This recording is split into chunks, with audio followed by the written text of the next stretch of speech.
शुरुआत में जब हमने इंटरफेस देखा था, याद करो, इंटरफेस में पढ़ा था G1 phase, S phase, G2 phase, है ना। उसके बाद M फेज शुरू होता है और M फेज में माइटोसिस आज हम पढ़ने जा रहे हैं, ठीक है। इंटरफेज में हमने हालात क्या देखे थे भाई, जो क्रोमोसोम था, क्रोमोसोम का कंटेंट था वो क्या था, यहां पर हमने देखा कि क्रोमोसोम जो है वो डिप्लॉइड था, याद आ रहा है, क्रोमोसोम क्या था, डिप्लॉइड था।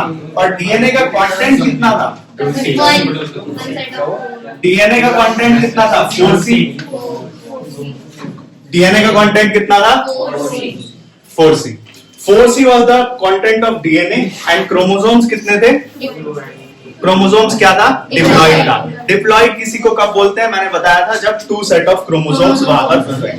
तो ये था इंटरफेस के लास्ट में, at the end of interface हमें ये देखने को मिला, at the end of interface हमें ये देखने को मिला। इसके बाद क्या होता है, 4 फेज हम पढ़ते हैं कैरियोकाइनेसिस की। कैरियोकाइनेसिस मतलब न्यूक्लियस का डिवीजन, कैरियोकाइनेसिस मतलब न्यूक्लियस का डिवीजन, न्यूक्लियस का डिवीजन। और दूसरा फेज क्या है, cytokinesis, which is the cytoplasmic division, जो कि क्या है, साइटोप्लाज्मिक डिवीजन। कैरियोकाइनेसिस में हम क्या क्या पढ़ते हैं, prophase, metaphase, anaphase, telophase, prophase, metaphase, anaphase, telophase. Prophase को फर्दर मैंने डिवाइड किया है इनटू 2 फेज, अर्ली प्रोफेज और लेट प्रोफेज, अर्ली प्रोफेज और लेट प्रोफेज। अब होगा क्या, इस समय पर आपको यहां पर सेंट्रियोल दिखाई दे रहा है, ठीक है, यहां भी एक सेंट्रियोल होगा at the time of interface, ठीक है। ये आपको न्यूक्लियर की मेम्ब्रेन दिखाई दे रही है ना। यहां पर आपको क्या दिखाई दे रहा है, न्यूक्लियस में कुछ पोर्स हैं जिनसे क्या आवागमन चलता है, मतलब ट्रांसपोर्टेशन चलता है, तो न्यूक्लियर पोर्स हैं। तो 3 बातें याद रखना, इसी के अराउंड हम थोड़ी थोड़ी डेप्थ में बात करते जाएंगे माइटोसिस में। पहला बताया वहां पे सेंट्रियोल है, 2 सेंट्रियोल है, दोनों ऑपोजिट पोल्स पे, अभी नहीं है, इसको ध्यान रखना, अभी ऑपोजिट पोल्स पे नहीं है, लेकिन हाँ 2 सेंट्रियोल यहां पर जरूर है। यहां पर कितने सेंट्रियोल है, 2 सेंट्रियोल। यहां पर 2 सेंट्रियोल आए कहां से, तो ये कहानी जाती है कहां पर, S phase, synthesis phase. Synthesis phase अगर याद है आप लोगों को, वीडियो देखी है आप लोगों ने, तो आपको पता है डीएनए रेप्लिकेशन होता है एस फेज में।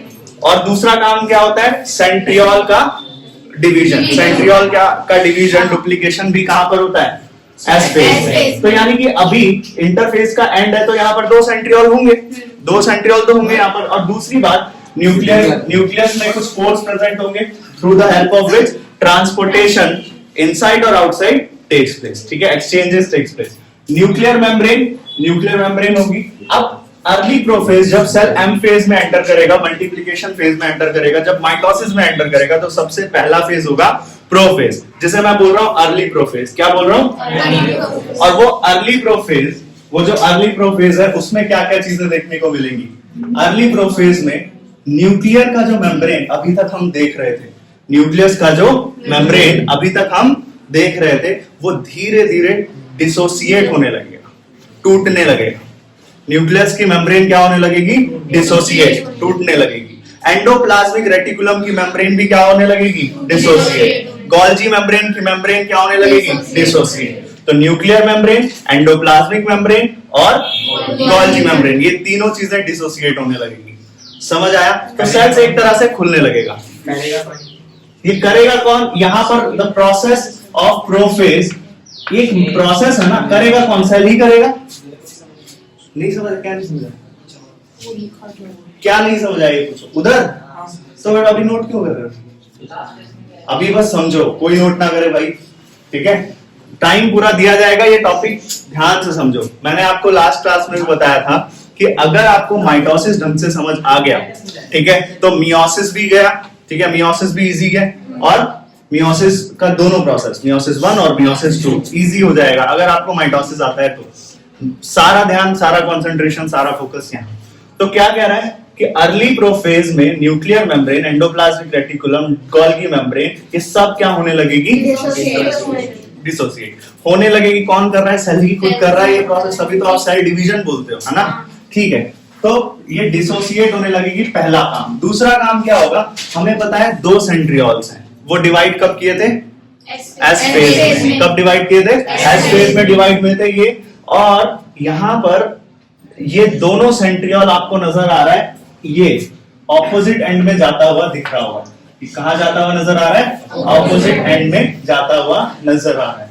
इसके अंदर जो क्रोमेटिन अभी तक यहाँ पर ऐसे गुच्छड़ मुच्छड़ सा स्ट्रक्चर था जिसको हम क्या बोल रहे थे? क्रोमेटिन। अब वो कंडेंस होकर क्या बना रहा है?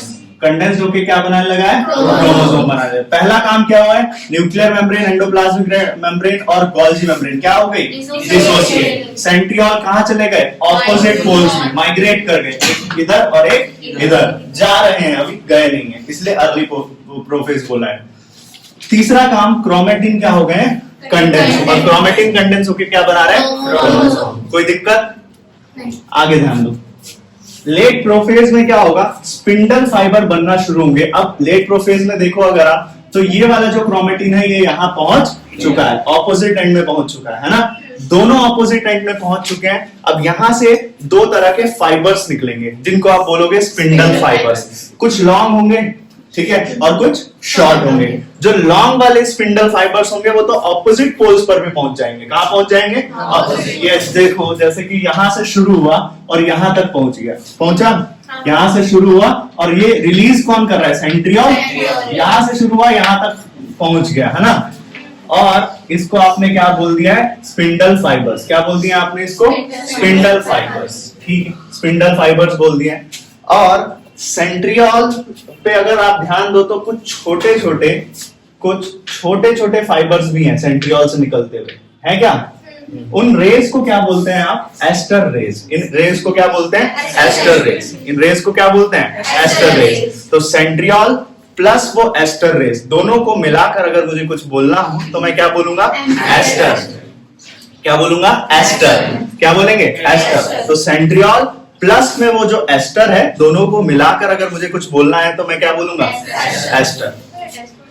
ठीक है?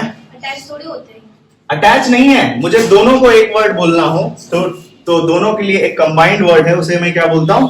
एस्टर। अब क्या है? अब मुझे एक बताओ, ये वाला जो सेल है, इस सेल में कितने ऐसे एस्टर है? दो। एक उस पोल में और एक इस पोल में। तो छोटे छोटे मतलब वैसे नहीं? मैं ये एस्टर किसको बोलूंगा? एस्टर तो दो ही है ना भाई। मैं ये नहीं बोल रहा एस्टर रेस कितने हैं, मैं बोल रहा हूँ सेंट्रियोल प्लस एस्टर रेस का जो कॉम्बिनेशन है, ऐसा कितना बार देखने को मिल रहा है सेल के अंदर? दो ही बार देखने को मिल रहा है। तो कितने एस्टर्स हैं? अब इतिहास गवाह है, आपने एनिमल किंगडम में पढ़ा है, एम्फी वर्ड किसके लिए यूज करते हैं? Amphi word. एम्फी का दो, एम्फी का मतलब दो, बोथ, यही होता है ना?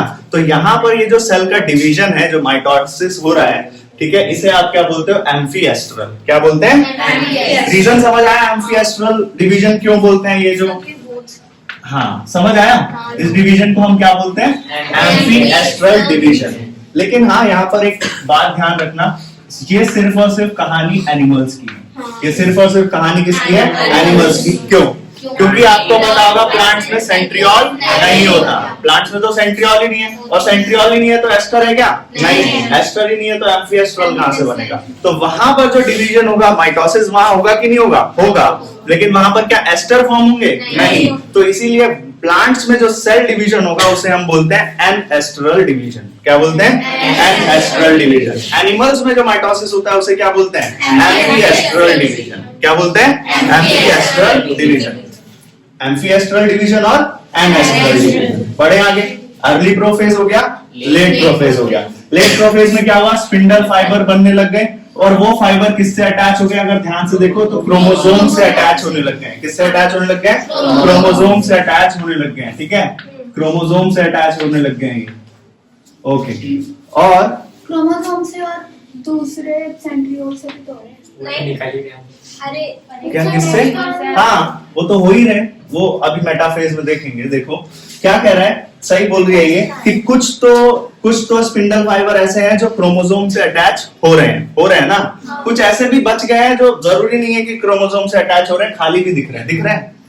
ठीक है, तो ऐसे ये ध्यान दो, ऐसे स्पिंडल फाइबर जो क्रोमोसोम से अटैच्ड हैं, ऐसे स्पिंडल फाइबर जो क्रोमोसोम से अटैच हैं, वो कॉन्टिन्यूअस तो नहीं है, बीच में से बीच में क्रोमोसोम है, तो आप बोलोगे वो क्या है, डिसकंटिन्यूअस है। वो क्या है, डिसकंटिन्यूअस है। लेकिन वो स्पिंडल फाइबर जो क्रोमोसोम से अटैच नहीं है वो तो कॉन्टिन्यूअस है, सीधा एक पोल से शुरू हो रहा है नेक्स्ट पोल में जा रहे हैं, तो इसे क्या बोलोगे आप, कॉन्टिन्यूअस।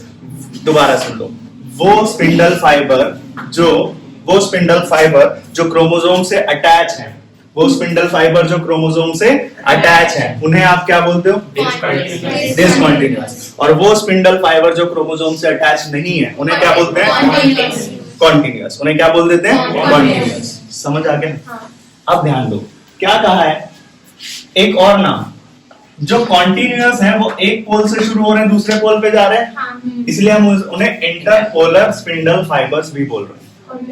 ठीक है, प्रोफेज तक आते आते हमें क्या दिखा, प्रोफेज तक आते आते हमें दिखा स्पिंडल फाइबर बन चुके हैं और वो अटैच हो चुके हैं किससे, क्रोमोसोम से अटैच हो चुके हैं। ठीक है, क्रोमोसोम्स तो पहले ही कंडेंस होने लगे थे अर्ली प्रोफेज में, अब वो तो स्पिंडल फाइबर से अटैच भी हो गए हैं। ठीक है, टूटा वूटा कुछ नहीं है अभी, नहीं टूटा नहीं है। ठीक है, समझ आया? अब मेटाफेज में क्या हुआ है, अगर आप देखो तो वो सारे जो ऊपर था वो नीचे सेंटर में आने लग गया और जो नीचे था वो ऊपर सेंटर में आने लग गया। तो ये सारे एक प्लेट पर अलाइन होने लग गए, जिसे बोलते हो आप मेटाफेज प्लेट। और इस फेज को क्या बोलते हैं, मेटाफेज। इस फेज को क्या बोलते हैं, ये एक इक्विटोरियल अलाइनमेंट में दिख रहे हैं आपको, सारे सेंटर पर आ गए हैं क्रोमोसोम्स। सारे क्रोमोसोम्स कहाँ आ गए, सेंटर पर। और क्योंकि सारे क्रोमोसोम्स आपको यहाँ सेंटर पर दिख रहे हैं, ध्यान से सुनना, ध्यान से देखना, इस फेज को आप क्या बोलते हो, मेटाफेज। इस फेज को क्या बोलते हैं आप, मेटाफेज। और एक बात क्या है कि ये जो प्लेट है इसे बोलते हैं मेटाफेज प्लेट या इक्विटोरियल प्लेट। क्या बोलते हैं, मेटाफेज प्लेट या फिर इक्विटोरियल प्लेट। चलो, chromosomes align at equatorial plane and chromosome spindle fiber are attached to the kinetochore। दो चीजें आप पढ़ते हो क्रोमोसोम्स में, दो चीजें होती है, सेंटर पे सेंट्रोमियर और एक चीज होती है जिसे बोलते हैं काइनेटोकोर। तो आपसे अगर पूछे कि क्रोमोसोम स्पिंडल फाइबर से अटैच तो है, लेकिन किससे अटैच है, सेंट्रोमियर से अटैच है कि काइनेटोकोर से अटैच है, तो क्या बोलोगे, काइनेटोकोर से अटैच। समझ आया?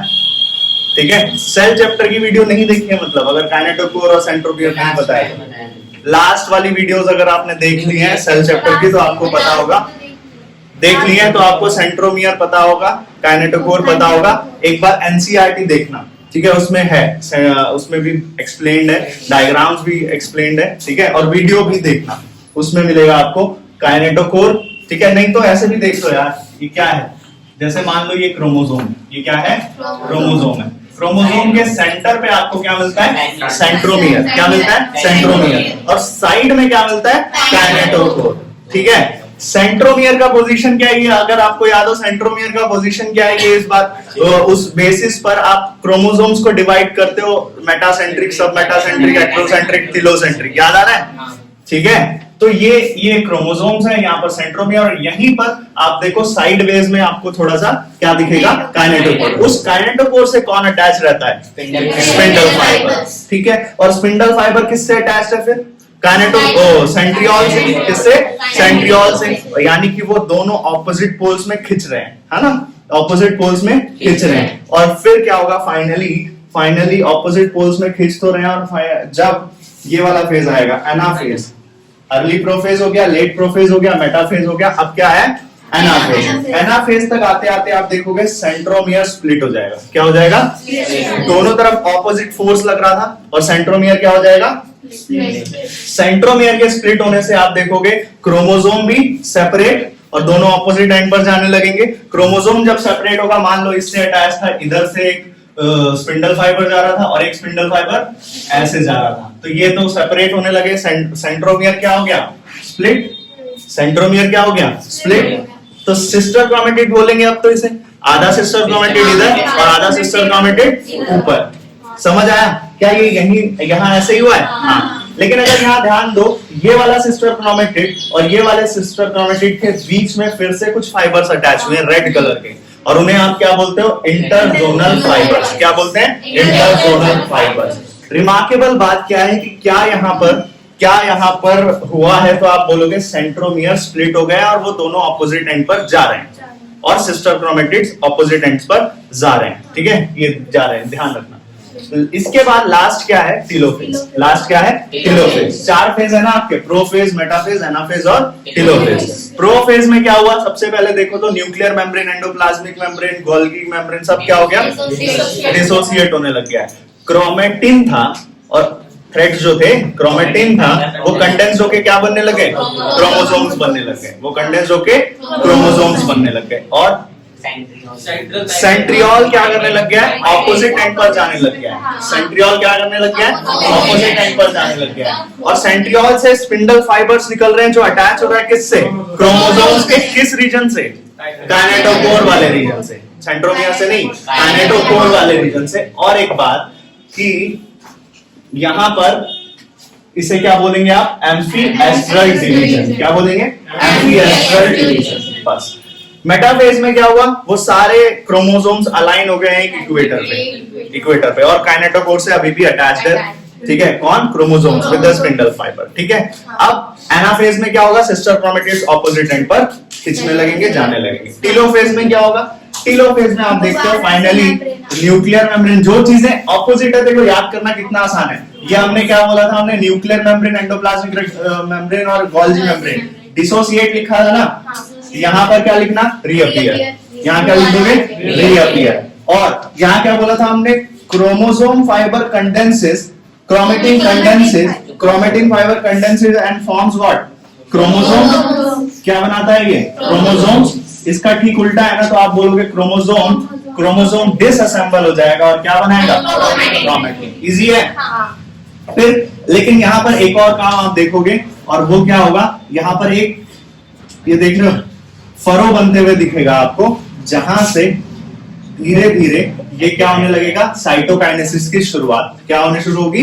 साइटोकाइनेसिस की शुरुआत। तो ये क्या है? ये क्या हो रहा है यहाँ पर? साइटोकाइनेसिस। साइटोकाइनेसिस मतलब साइटोप्लाज्म का डिवीजन। और एज ये और ज्यादा डीप होता रहेगा और एज रिजल्ट ऑफ साइटोकाइनेसिस आप देखोगे कितने सेल्स, कितने डॉटर सेल्स मिलेंगे आपको? 2 डॉटर सेल्स देखने को मिलेंगे, ठीक है। एंड दोनों डॉटर सेल्स के पास, सुनो, 2 डॉटर सेल्स देखने को मिलेंगे। अभी तक यहाँ पर डीएनए का कंटेंट कितना था? 4C। क्रोमोसोम्स कितने थे? 2N। क्रोमोसोम्स जब स्प्लिट कर रहे होंगे, एनाफेज पर ध्यान दो, जब क्रोमोसोम स्प्लिट कर रहे होंगे तो डीएनए का कंटेंट हाफ होगा कि नहीं होगा? होगा। तो यानी कि इस वाला जो, ये वाला जो सेल बन रहा है, इसके पास डीएनए का कंटेंट कितना होगा? 2C। नीचे वाले के पास कितना होगा? 2C। क्रोमोसोम तो अभी भी डिप्लॉइड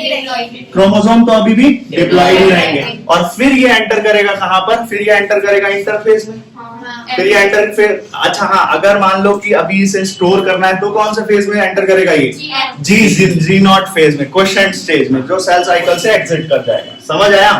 ठीक है। यहाँ पर आपका माइटोसिस खत्म होता है। नोट करो जल्दी। सर एक चीज पूछनी है, ये फरो तो सिर्फ एनिमल सेल से बनेगा ना, प्लांट सेल में तो सेल बताएंगे चुपचाप, वो बताना है। फरो फॉर्मेशन और वो बताना है। Plant cell